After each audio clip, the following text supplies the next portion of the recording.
July's a beautiful time of the year. I mean, you're able to go out there, you're able to swim, have cookouts. Everybody loves July. Now, the reason I like July, and the reason I'm excited it's officially summer, is we have fantasy football news. We have things to look at. We have things to adjust our rankings with. Now, I need to be the first person to admit that a lot of this news, straight up garbage. You need to take up the report from RotoWorld. You need to look for your nearest trash can, and you need to deposit that report there and never think about it again. I mean, a perfect example of this is if we go back and if we look at, oh dear God, a report coming out of Atlanta, June 21st, we have a report saying, you know what? Desmond Ridder, Marcus Mariota, this is going to be a quarterback battle. This is going to be a competition. We don't know who the starter is going to be here. And in reality, that was just a puff piece. In reality, that never really had any legs, because not even a week later, you have a report coming out saying, oh, Marcus Mariota is far ahead of Desmond Ridder. Marcus Mariota is 100% the starter in this situation.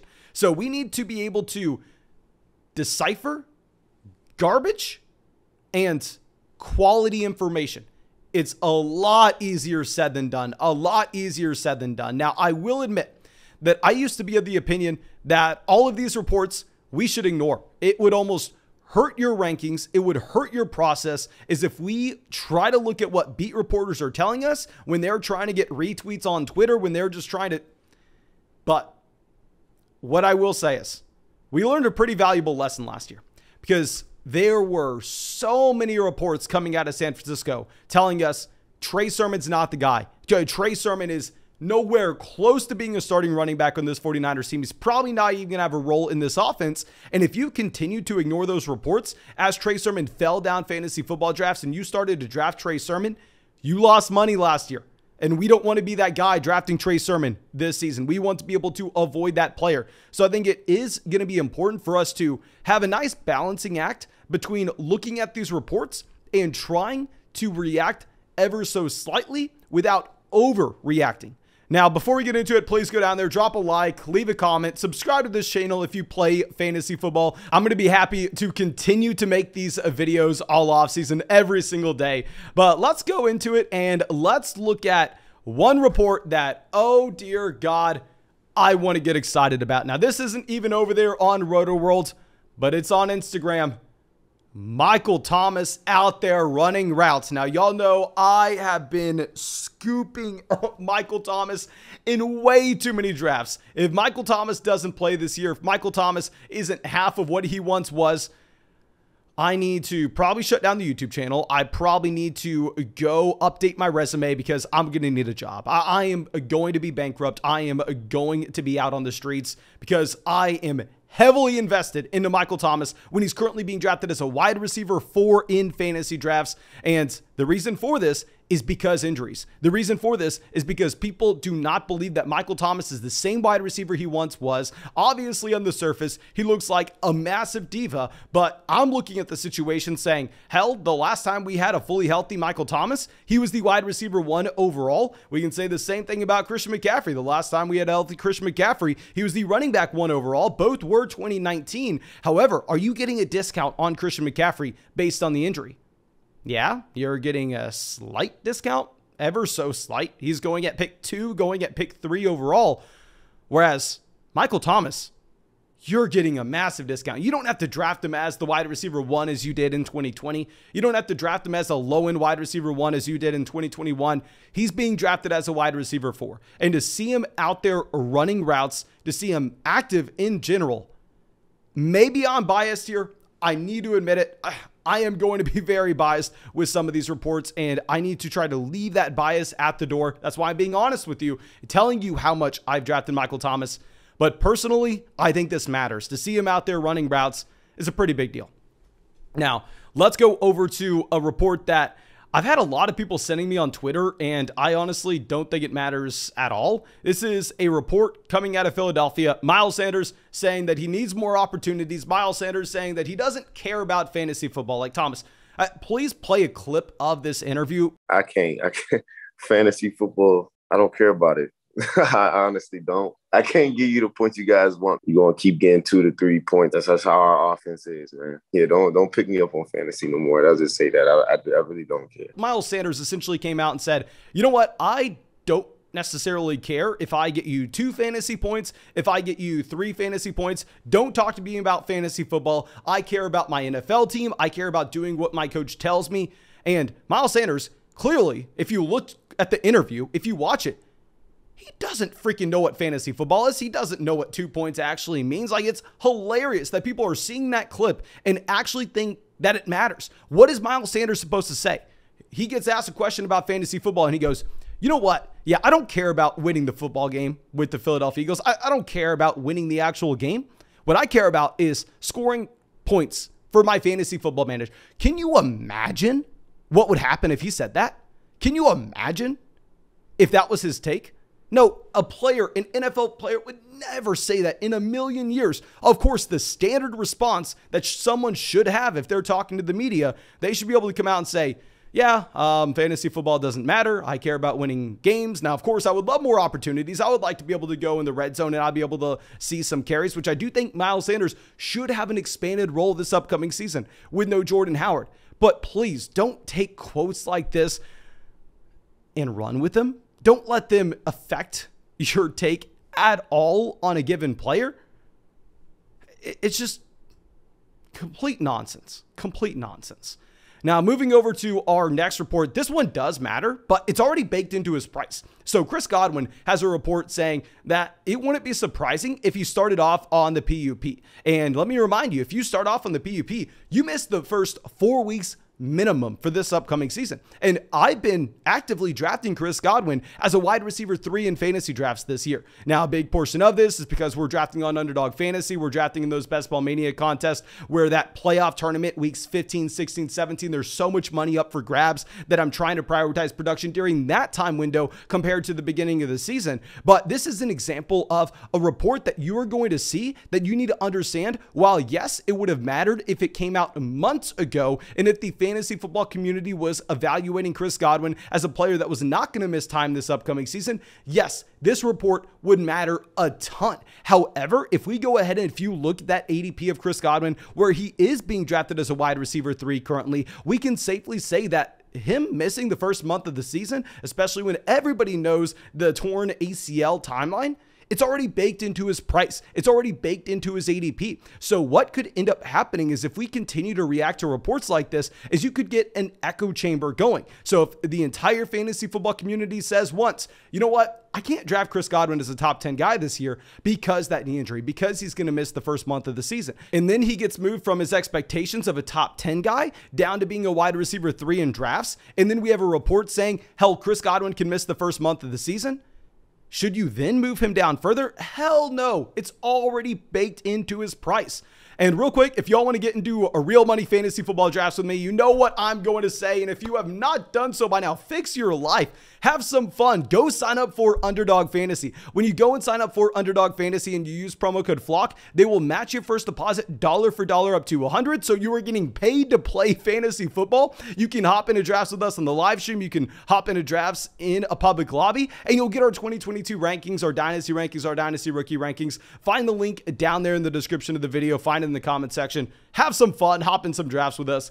But let's move over to a report that I actually do think matters. And this is something that we have brought up before, specifically with the possibility of Adam Thielen being a value at his current price. It's going to be Kirk Cousins in the Minnesota Vikings under a new coaching staff, maybe a less balanced offense overall, and maybe they're going to be a little bit more pass happy this upcoming season. Now, I think this would make a ton of sense if you look at the efficiency of Kirk Cousins over the past 3 years. On top of this, if you look at the passing personnel that they have with Justin Jefferson going into year 3, with KJ Osborne looking like a promising wide receiver, and with Irv Smith Jr. potentially being the best tight end that this team's had over the past 5 years, there are a lot of stars aligning right now in Minnesota saying that this team can pick up the pace of play. This team can be a more aggressive offense overall, and this could lead Adam Thielen to even return value if he isn't elite in the touchdown category. Because if y'all remember last year when Adam Thielen was being drafted as a top 24 wide receiver, I was calling him a player that you needed to be avoiding at all costs. And the reason for this is I was not willing to bet that touchdown efficiency,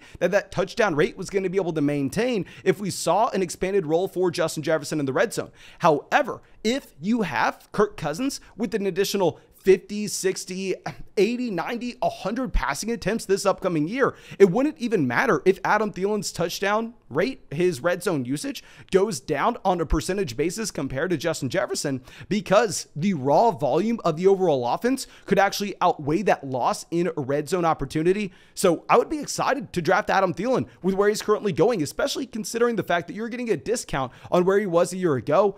Kirk Cousins is going to be a little bit more difficult to draft in fantasy just because he doesn't have any rushing upside himself. But I think that is an example of a report that we should look at, very similar to the Michael Thomas one. There's something concrete there. There's something that's not necessarily baked into his ADP that I think maybe the fantasy football community should consider a little bit more. Now let's go over to a report that I was excited to see, because we just made a video talking about James Cook being one of our favorite late round running back draft targets. But at the same time, I need to acknowledge the fact that, hell, we already were drafting James Cook for this reason. James Cook's going around 9 or 10, depending on the draft that you're in. And the reason I'm advocating for people to draft James Cook in redraft leagues this year is you're looking at James Cook as a committee running back in one of the best offenses in the NFL, in specifically the best passing offense in the NFL. And with James Cook, we've talked about him being the passing down running back for the Buffalo Bills. We talked about him potentially being split out wide as well in some packages.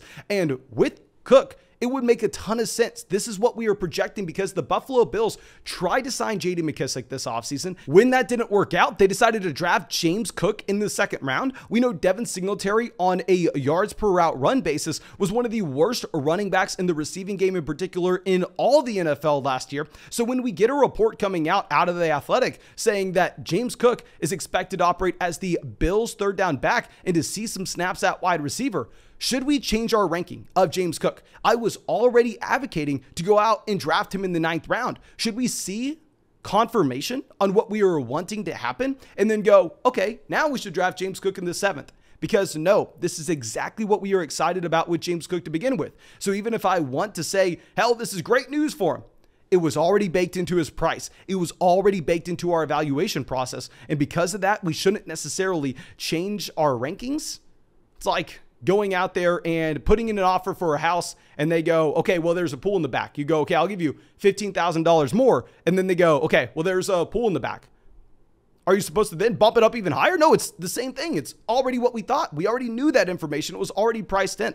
So now let's go to our next running back in the same backfield. We have Devin Singletary. Reports coming out says the Bills coaching staff are still all in on Devin Singletary, still firmly behind him being the starting running back in Buffalo. I am expecting this to be a committee this upcoming season where Singletary is the first and second down running back, but I still stand by the idea that I think James Cook could be that bell cow running back by the time we get to the end of the season. And going back to what we were discussing with coach speak in general, if you're looking at what coaches should tell the media about these veterans, if you're a head coach, think about it. It's your job. You've gone in, you've talked to Devin Singletary damn near every day for the past 4 years. It's been your job to go through and to look at Devin Singletary, to have that relationship with him. How would that affect your team chemistry? How would that affect your overall team if you draft a rookie and then all of a sudden start going out and telling the media, yeah, Devin, he's been great for us since 2019, but he's the backup now? That just doesn't happen in the NFL. It shouldn't happen in the NFL. It would be extremely disrespectful. So reports like this, in my opinion, I don't necessarily think matter. I mean, very rarely are you getting a coaching staff like the New York Jets saying, you know what? Yeah, Breece Hall, he's the Batman. Michael Carter Jr. is the Robin. No, very rarely are you getting those reports. 9 times out of 10, it's going to be that report coming out of Tennessee where you have the coaching staff saying, oh, Nick Westbrook-Ikhine, he's the second wide receiver here. Treylon Burks, yeah, we took him the first round. Yeah, he's a significantly better wide receiver. He's way more talented. He's the third guy on the depth chart. Because it's just disrespectful. It makes no sense. It really doesn't make sense from any direction. Are you supposed to incentivize a player to try hard at training camp to prove himself if he's already listed as the wide receiver 1 on the depth chart when he's drafted as a rookie, when he's never stepped into the building?